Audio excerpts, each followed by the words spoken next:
नमस्कार दोस्तों, स्वागत है आपका हमारे यूट्यूब चैनल में। हिंदी उपन्यास, जैसा कि हमारी इकाई 6 एनटीए नेट के जो जेआरएफ का सिलेबस है, वहां पे इकाई 6 में आपने देखा कि इकाई 6 में एक उपन्यास लगा हुआ है कृष्णा सोबती जी का जिंदगी नामा। चर्चा आज हम इसी पर करेंगे। महत्वपूर्ण प्रश्नों की जानकारी आपको उपलब्ध कराएंगे। NTA net JRF, TGT, PGT, DSSB सभी परीक्षाओं में भी ये परीक्षा में जो प्रश्न आने वाले हैं ये उपयोगी रहेंगे। तो मित्रों, हम एक एक प्रश्न के एक एक उपन्यास के आधार पर 15 से 20 मिनट के अंतर्गत हम पूरा समीक्षा सार, जिसमें हम प्रयास करते हैं कि एक एक प्रश्न की भी चर्चा कर लें, कथन तर्क सभी की चर्चा कर लें, वो हमने यहाँ पे आपको उपलब्ध कराया है।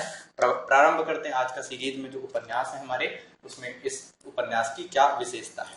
तो सबसे पहला प्रश्न जो हम आपको उपलब्ध कराएंगे वो कि इसे जिंदा दिली, अलमस्ती और जीवन से जूझते रहने की सहज कथा बताया जाए, जिसमें न तो नायक है और न ही खलनायक है। कृष्णा सोबती के किस उपन्यास के लिए कहा गया?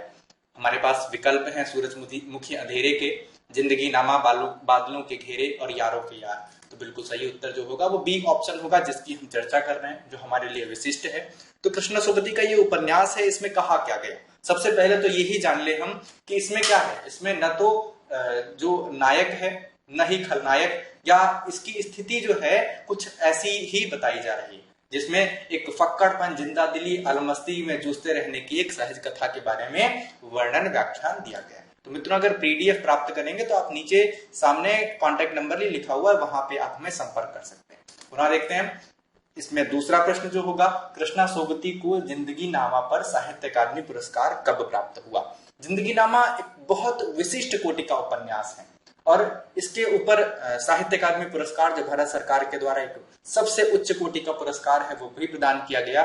जो विकल्प है इसका वो सन आपको बताना था, तो सी ऑप्शन होगा 1980। आप साथ साथ में मूल्यांकन करते चलें तो आपको ये और उपयोगी जो सीरीज है ये आपको और उपयोगी लगेगी।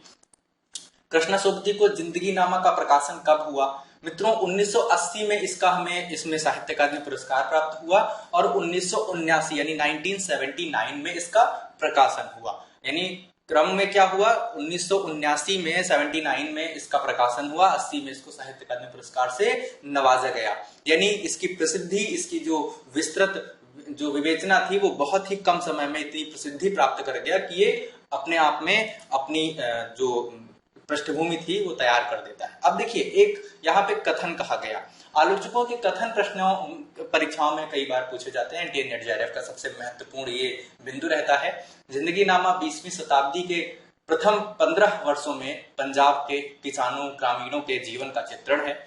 यह जिंदगी निखालिस यथार्थ के रूप में सामने आती है। यथार्थ यानी निखालिस यथार्थ यानी एकदम घोर यथार्थ, एक्चुअल मीन, यानी इसको कहते हैं, अगर हम यथार्थ और आदर्शवाद में हमेशा मित्रों सभी को द्वंद्व रहता है। हम आपको बता दें, जीवन क्या है इसको हम कहते हैं यथार्थ, और जीवन क्या होना चाहिए इसको हम कहते हैं आदर्श। तो यथार्थ क्या था? उस समय के तत्कालीन परिस्थितियों के बारे में, जो पंजाब के किसानों के मेहनत मशक्कत से भरी अक्खड़ संतुष्ट और मुक्त जिंदगी, जिसमें महाजन का शोषण और पुलिस का आतंक भी कोई ज्यादा हलचल नहीं पैदा करता। तो ये स्थितियां हैं। हमें यहाँ पे पूरी तरह से हमें उपन्यास की जो पूरी भावभूमि है वो 2-4 पंक्तियों के माध्यम से पूरी हो जाती है। विकल्प हमारे पास में है, उनमें से गोपाल राय के द्वारा ये कथन कहा गया। चारों में से सी ऑप्शन बिल्कुल सही होगा। गोपाल राय ने ये कहा कि जिंदगी नामा 20वीं शताब्दी के 15 वर्षों में प्रथम पंजाब के किसानों, ग्रामीणों की जीवन कथा का चित्रण करता है। तो शताब्दी के 15 वर्षों की, 79 में इसका प्रकाशन हुआ, 47 में हमारा भारत आजाद हुआ, 50 में गणतंत्र लागू हुआ, और इसके 15-20 वर्षों में किस प्रकार की स्थितियां आ जाती हैं, किस प्रकार की भूखमरी आती है, कैसे 62 में युद्ध होता है, इमरजेंसी लगती है। यानी इसके अंतर्गत, इस 15-20 सालों के अंतर्गत किस प्रकार जो भारतीय भावभूमि है, जो भारतीय जो मानस है, जनमानस, जो सामान्य वर्ग का व्यक्ति है या निम्न वर्ग का व्यक्ति है, उस पर किस प्रकार से कुठाराघात हो रहे हैं, उस पर राजनीतिक, सामाजिक, सांस्कृतिक सब तमाम प्रकार के बोझों से वह लदा हुआ है, उसका ही यथार्थ चित्रण इसके अंतर्गत किया गया। तो जिंदगी नामा शीर्षक को लेकर के किस हिंदी लेखिका ने कॉपीराइट के तहत मुकदमा दायर किया, ये बहुत महत्वपूर्ण है। 79 में इसका प्रकाशन हुआ, 80 में साहित्य अकादमी मिला, 26 वर्षों तक इस पर मुकदमा चला। जी हाँ, और ये 26 वर्षों तक मुकदमा चला। ये डी ऑप्शन होगा। अमृता प्रीतम जी ने इसमें जिंदगी नामा पर कॉपीराइट के तहत मुकदमा कर दिया। इसमें जब पहली पेशी हुई तो जो जज थे उस समय के, वो कहते हैं कृष्णा सोबती से कि मैं आपको तो जानता नहीं, मैंने तो आपका कभी नाम नहीं सुना। उसके कुछ ही समय बाद वह उनकी लेखनी के माध्यम से, उनके प्रसारता, उनके विश्वव्यापी जो संदर्भ था उसके परिप्रेक्ष्य में वह उनको जान भी जाते हैं। ये जो है एक प्रसंग में लिखा हुआ मैंने आपको बताया। डी ऑप्शन होगा। अमृता प्रीतम ने जिंदगी नामा जो टाइटल है, जो शीर्षक है, उसी को लेकर के उन पर मुकदमा दायर कर दिया।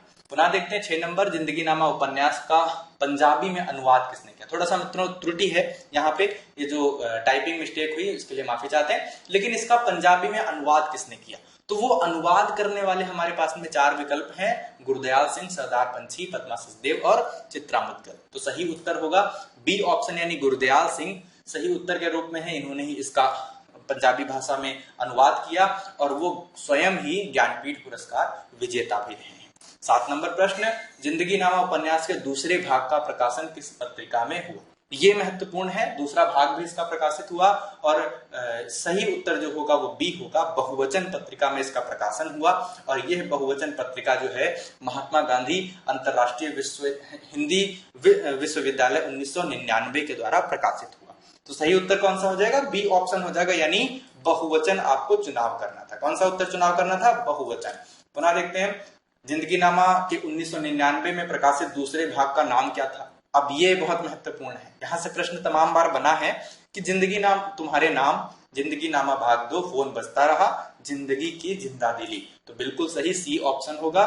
जो दूसरा भाग है 1999 में प्रकाशित हुआ, किस पत्रिका में, बहुवचन पत्रिका में, नाम है फोन बजता रहा, यानी सी ऑप्शन आपको चुनाव करना था। पुनः देखते हैं 9 नंबर, जिंदगी नामा के प्रमुख पुरुष पात्र का नाम क्या है, साहजी, साहनी, बिंद्रादमी या फिर काशी साह। तो इसमें सही उत्तर के रूप में होगा कौन सा उत्तर, वो आपको हम बताते हैं, ए ऑप्शन होगा। जिंदगी नामा के प्रमुख पुरुष पात्र के रूप में साहजी का नाम आता है। 10 नंबर प्रश्न, स्त्री पात्र का भी नाम हम देख लेते हैं, राबपा, साहनी, बिंद्रादमी या फिर चाची मेहरा। तो बी ऑप्शन होगा। 2 सामान्य से प्रश्न है, साहजी और साहनी यानी साहजी की पत्नी, ये दोनों ही पुरुष और स्त्री पात्र नायक और नायिका के रूप में इस उपन्यास के हैं। 11 नंबर प्रश्न, अब आपको ये ध्यान देना है कि जिंदगी नामा पर हिंदी के अलावा किस अन्य भाषा का सर्वाधिक प्रभाव रहा, जो कि महत्वपूर्ण है। तो दूसरी भाषा, क्योंकि इसमें सही उत्तर के रूप में सी ऑप्शन है, पंजाबी। मैंने आपको बताया ये पंजाब के एक क्षेत्र को आधार मानकर या वहां उस पंजाब के जो स्थिति है उसके यथार्थ अभिव्यक्ति के लिए, तो उसमें पंजाबी का मिला होना या उसका प्रभाव होना। क्योंकि जब हम किसी उपन्यास को में किसी विशिष्ट क्षेत्र की कथा का वर्णन करते हैं तो हम उसकी सभ्यता, संस्कृति या उसकी लोक भाषा का भी प्रयोग करते हैं। इसलिए पंजाबी भाषा ही इसके दूसरी भाषा के प्रभावित रूप को बखान करने के लिए काफी है। गुजराती बंदे बड़े एकची और बदगुमान मिजाज से बातूनी और दूसरे की बखिया उधेड़ने में माहिर है। किस कृति का कथन है, सूरजमुखी अंधेरे के, जिंदगी नामा बादलों पे घेरे या यारों के यार। तो बी ऑप्शन होगा, जिंदगी नामा ही इसी रचना की ये कथन है कि गुजराती बंदे बड़े एबची, बदगुमान मिजाज से बातूनी और दूसरे की बखिया उधेड़ने में माहिर। देखिए जितने भी शब्द हैं, अब बंदे, बड़े एबची, बदगुमान मिजाज, बातूनी, दूसरे की बखिया उधेड़ना, तमाम प्रकार के सूक्तिपरक और समासयुक्त शब्दावली का प्रयोग किया गया है, अंचल की शब्दों का प्रयोग किया गया है, लोक भाषा के क्षेत्र के शब्दों का। तो ये बड़ा मीठा उपन्यास है जिसमें यथार्थ के धरातल पर जो उस समय की उस तत्कालीन परिस्थितियां हैं या लोक अंचल जन सामान्य की भाषा को लेकर के लिखा जाने वाला उपन्यास है। तो तमाम प्रकार से यह विशिष्ट उपन्यास है जो परिवेश का बोध कराने में तत्पर है। हम तो निमित्त हैं, करणहार तो ऊपर वाला है। देखिए कितनी बढ़िया अच्छी सूक्तियां भी हमें इस उपन्यास के अंतर्गत मिलेंगी कि हम तो निमित्त हैं, यानी निमित्त यानी हम तो लगे हुए हैं, करणहार तो ऊपर वाला है, उसकी नजर रहे तो दुनिया का जर्रा जर्रा पुख्ता हो जाए। किस पात्र के द्वारा कहा गया, हमारे पास में जो पात्र है, साहजी, साहनी, बड़े शाह और चाची मेहरा, इन चाची मेहरी, तो इसमें सभी पात्र हैं विशिष्ट हैं। मैंने आपको नायक नायिका के नाम तो बता ही दिए। सही उत्तर होगा साहजी के द्वारा कहा गया। उन्होंने कहा कि हम तो निमित्त हैं, यानी हम तो अपने कर्म में लगे हुए हैं, करणहार तो ऊपर वाला है। गीता का एक श्लोक भी है कि कर्मण्येवाधिकारस्ते मा फलेषु कदाचन मा कर्मफले हेतुर्भुः माते संगोत्स्व कर्मणि, यानी अगर हम अपने कर्म में लगे रहेंगे, फल की चिंता नहीं करेंगे, फल तो आने वाला है, वो तो आएगा, अवश्यम भावी है, उस फल की चिंता नहीं करनी चाहिए, अनवरत कर्म में लगे रहना चाहिए। वही कुछ ऐसा प्रभाव इसमें है। कर्णहार कौन है? वो तो ऊपर वाला है, हमें सिर्फ अपने कार्य में लगे रहना चाहिए। पुनः देखते हैं, चूंकार अज हमा हील ते दरगुजस्त हलाल असद बुर्दन बा शमीशीर दसत। जिंदगी नामा के उपन्यास के आरंभ में पंक्तियों का प्रयोग किया गया।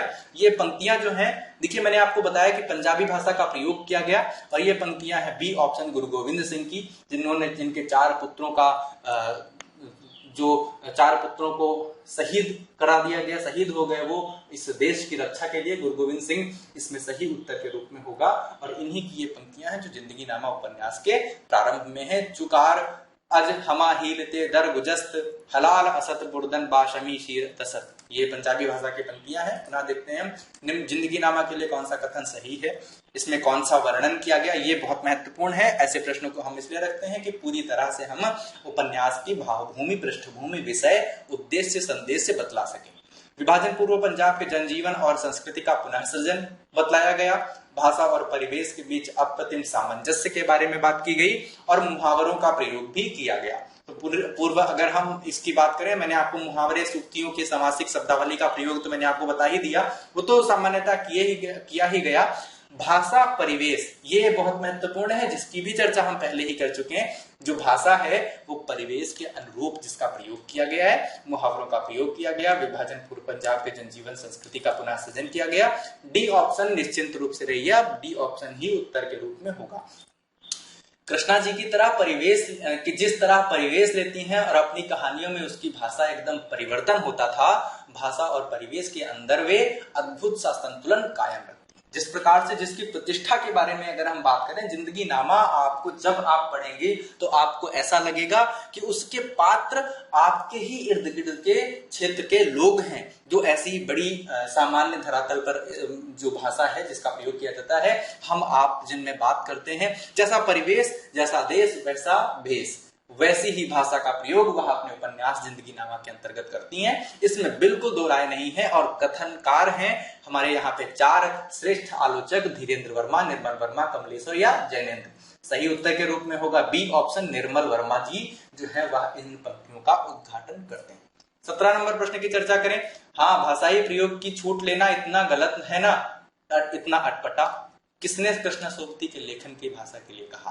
तो भाषा की छूट के लिए जो उत्तर है उसी ऑप्शन है। बढ़िया आलोचकों के प्रश्नवाचक चिन्ह भी इस पर लगे, कृष्णा सोबती जी के ही कथन है। हाँ, भाषाई प्रयोगों की छूट लेना ना इतना गलत है ना इतना अटपटा, सामान्य है। भाषाई प्रयोगों की छूट का प्रयोग उन्होंने खूब बढ़ चढ़ करके किया।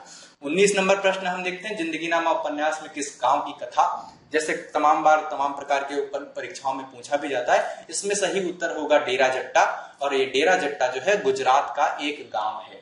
जी हाँ, जिंदगी नामा उपन्यास में किस गांव की कथा वर्णित है? डेरा जट्टा, जो कि गुजरात का एक गांव है।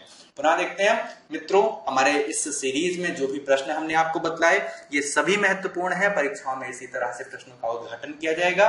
हमारे यूट्यूब चैनल को फेसबुक, टेलीग्राम, व्हाट्सएप के माध्यम से भी आप देख सकते हैं, जान सकते हैं, जुड़ सकते हैं। 9415525028 हमने कॉन्टैक्ट नंबर दिया हुआ है। पीडीएफ और लाइव क्लासेस की डिटेल्स आपको मिलेंगी। हमारे गुरु चेला एकेडमी में बने रहने के लिए बहुत बहुत धन्यवाद मित्रों। हमारे चैनल को लाइक, शेयर, सब्सक्राइब करें, बेल आइकन प्रेस करें ताकि हम आपको नई नई नोटिफिकेशन भी प्रोवाइड कर सकें। बहुत बहुत धन्यवाद मित्रों।